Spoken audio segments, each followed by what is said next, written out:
ahora vamos a ver afasia de Broca. Afasia de Broca también se llama afasia expresiva. Entonces rápidamente repasemos. Afasia es que el paciente no puede producir o no puede entender el lenguaje. En este caso es que el paciente no puede producir el lenguaje. Esto se va a dar porque tenemos daño al área de Broca. Y recordemos que el área de Broca corresponde al área de Brodmann 44 y 45, que está localizada en el giro frontal inferior. Entonces vamos a poner un esquema, un diagrama. Aquí está una vista lateral del sistema nervioso central. Aquí está el frontal, parietal, occipital, temporal. Aquí está el cerebelo, aquí está el puente. Y en el giro frontal inferior, este giro frontal inferior, aquí, justo anterior a la corteza motora primaria, se localiza. Entonces vamos a poner la corteza motora primaria para ubicarnos. Esto es el giro prerolándico. Giro prerolándico es la corteza motora primaria, que es el área de Brodmann 4. Aquí, el área de Broca, que es área de Brodmann 44 y 45, se localiza anterior a la corteza motora primaria y está en el giro frontal inferior.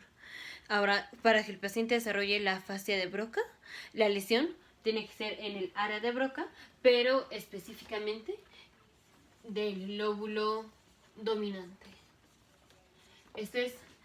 Tenemos área de Broca del lado izquierdo y del lado derecho, pero solo hay una, digamos, que funciona como tal, como área de Broca. O sea, vamos a poner ahora una vista de frente, una vista anterior del sistema nervioso central. Entonces, estamos viendo aquí, fue una vista lateral del sistema nervioso central, o sea, fue así. Y ahora vamos a ver el sistema nervioso central así. Entonces, si el área de Broca la puse como por aquí, o sea, esto es el lóbulo frontal, digamos que el área de Broca está más o menos por aquí. Aquí está el área de Broca y tenemos esa área correspondiente también en el otro hemisferio. Entonces vamos a poner así, los dos hemisferios vistos así de forma anterior. Y aquí ponemos el área de Broca y aquí ponemos el área de Broca. Entonces, están los hemisferios. Aquí está un hemisferio. Aquí está otro hemisferio.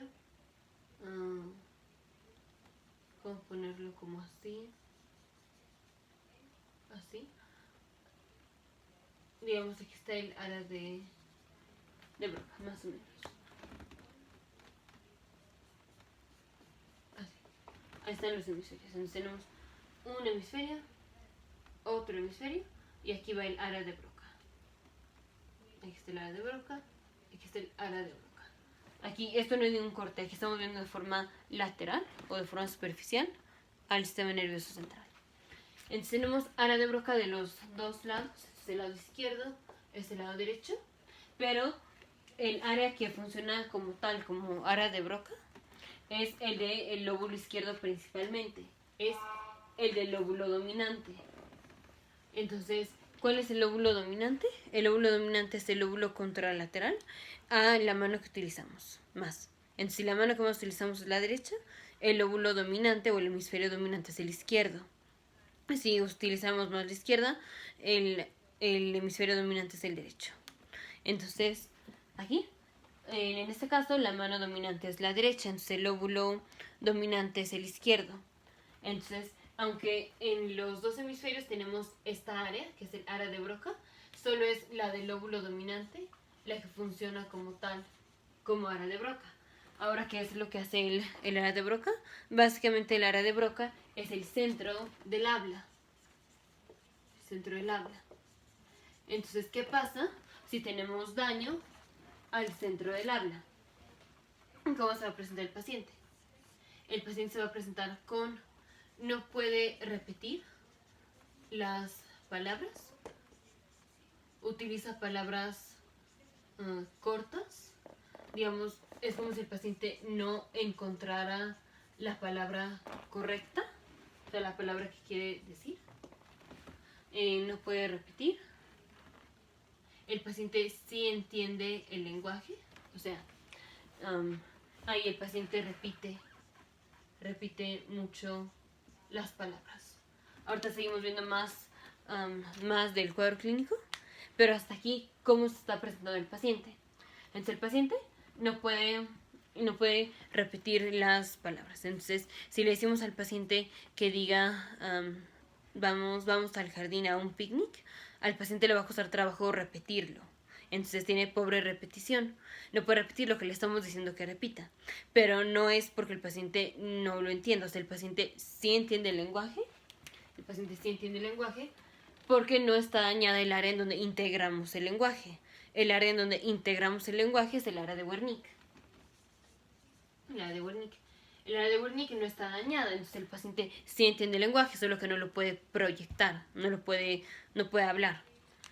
Entonces, sí entiende el lenguaje, no puede repetir lo que le decimos que repita de forma hablada, pero sí puede seguir comandos. O sea, si le decimos que mueva una extremidad, sí la puede mover, o sea, sí entiende el lenguaje, solo que no puede reproducirlo.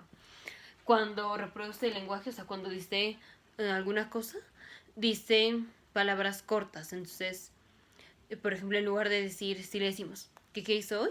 La persona puede decir, fui al centro a comprar algo. Pero en lugar de que el paciente diga toda la frase, nada más dice como, fui centro. Entonces, pues obviamente entendemos lo que nos está diciendo, pero utiliza pocas palabras. En lugar de decir, fui al centro a comprar algo, nada más dice, fui centro. Así, utiliza pocas palabras. Y a veces lo que pasa es cuando el paciente dice una frase más larga, empieza a repetir mucho la palabra. Entonces, por ejemplo, podemos poner ese mismo caso que dice fui al centro a comprar algo. Puede decir como fui al centro a comprar algo. Entonces repite mucho la palabra. Entonces son básicamente 4 cosas. Es la persona no puede repetir las palabras. La persona sí entiende el lenguaje. No puede, o bueno, no es que no pueda, pero le cuesta trabajo encontrar las palabras. En parte por eso, como dice muy poquitas palabras. No dice todo, sino que dice muy poquitas palabras. Y a veces repite mucho la palabra. Y también el paciente generalmente tiene agrafia. O sea, que no puede escribir. Entonces aquí es básicamente porque estas áreas están relacionadas. Una cosa es que la persona pueda mover la mano y que la pueda mover en respuesta a un comando. Si le decimos que mueva la mano, pues la va a mover.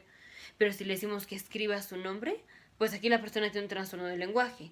Y no es lo mismo nada más que mueva la mano así, a que tenga que escribir. Por la integración que hacemos entre las áreas distintas del sistema nervioso central. Entonces, frecuentemente, el paciente va a tener déficit de la escritura, no va a poder escribir y no puede repetir, no puede transmitir sus ideas, no puede hablar, pero no es que no pueda hablar porque tenga un evento cerebrovascular, una cosa así. O sea, daño a la de Broca se puede dar por un evento cerebrovascular, pero no es como clásico. Los pacientes que tienen evento cerebrovascular generalmente les cuesta trabajo hablar, pero porque no articulan bien, porque tienen disartria. Entonces, sí pueden hablar, solo que no articulan bien las palabras y entonces no se entiende bien. Pero aquí no es eso, aquí no es que el paciente no pueda articular, aquí el paciente sí puede articular perfectamente bien las palabras. Solo que el paciente no puede manifestar o no puede manifestar sus ideas porque no puede repetir, porque repite mucho y así. Ya pusimos ejemplos. Hay veces en donde la lesión no nada más está limitada al área de Broca, o sea, daño al área de Broca principalmente va a ser por un evento cerebrovascular. En ese caso, puede ser que no nada más se involucra el área de Broca, sino que también se extienda más allá la lesión y que empiece a involucrar la corteza motora primaria. Si se involucra en la corteza motora primaria, el paciente va a tener déficit neurológico focal contralateral a la lesión. y va a ser un déficit motor, porque le estamos pegando al lóbulo frontal, el lóbulo frontal integra la vía o tiene control de la vía motora y principalmente la zona afectada, porque una parte es que se afecte toda esta parte del lóbulo frontal, pero más específico la zona que se afecta es la zona donde se controlan los movimientos de la boca. Entonces, si el paciente tiene que, el daño no es nada más en el área de Broca, sino que se extiende más allá, puede venir con esquina de la boca contralateral caída. Entonces, en este caso, daño o para que el paciente se presente con afasia de Broca, el daño tiene que ser en el área de Broca, pero del lóbulo dominante. Entonces, si escribimos con la derecha, el lóbulo dominante es el izquierdo. Daño al área de Broca se puede presentar con lo que ya vimos, el paciente no puede repetir o repite muchas veces la palabra, o el paciente va a tener agrafia y el paciente sí entiende el lenguaje. A veces puede tener caída a la esquina contralateral de la boca. Entonces, si se dañó este lóbulo, para que el paciente desarrolle la afasia de Broca, tiene que ser, en este caso, el lóbulo izquierdo, y la esquina de la boca va a estar caída. Y si esto progresa más, o sea, si no solo tenemos que está involucrada esta zona del lóbulo frontal, sino que se expande aún más, entonces ya se empieza a involucrar la parte de la corteza del lóbulo frontal, en donde tenemos el control motor de la extremidad superior. Y entonces, aparte de la afasia de Broca, el paciente se puede presentar con un déficit neurológico focal motor de la extremidad superior contralateral. O sea, el paciente no va a poder mover la extremidad superior contralateral. En este caso, el lóbulo dominante izquierdo no puede mover la mano derecha. Y aquí sí no la va a poder mover ni para hacer comandos, ni para no hacer comandos o para hacer lo que sea. Porque aquí el daño fue una extensión del daño al área de Broca. O sea, puede ser un evento cerebrovascular que no solo le esté pegando al área de Broca, sino también a otras áreas. Y entonces le está pegando al área motora. Si solo fuera el área de Broca, entonces el paciente sí puede hacer todos los movimientos con las extremidades, solo la que le cuesta es la que tiene que ver con el lenguaje, que es agrafia. Entonces, afasia de Broca o afasia expresiva es daño del área de Broca, pero del lóbulo dominante o del hemisferio dominante, que generalmente es el izquierdo, porque generalmente escribimos de preferencia con la derecha. El paciente no puede repetir lo que le digamos al paciente que repita. Cuando habla, dice palabras cortas, no dice toda la frase, solo dice palabras cortas, repite muchas veces una palabra, pero sí entiende el lenguaje y puede tener agrafia. Si la lesión se extiende nada más al área de Broca, sino a otras áreas de la corteza motora primaria, puede tener caída de la esquina de la boca contralateral a la lesión y también puede tener un déficit motor de la extremidad superior. Y como el paciente sí entiende el lenguaje, solo que no lo está pudiendo proyectar, obviamente el paciente está frustrado porque el paciente sabe lo que quiere decir, pero no se está pudiendo comunicar. Es como si el paciente, o sea, quiere decir algo y no encuentra la palabra. Entonces, el paciente sí entiende el lenguaje, sí sabe lo que queremos, por ejemplo, sí puede, bueno, no es que pueda, sí sabe que queremos que repita lo que le hayamos dicho que repita, pero no lo va a poder repetir. Si, por ejemplo, si le decimos que escriba una que otra cosa, pues sí entiende qué es lo que queremos, pero no lo va a poder ejecutar. Entonces, como el paciente sí entiende lo que queremos, pero no puede comunicarse, no puede ejecutarlo, va a estar frustrado.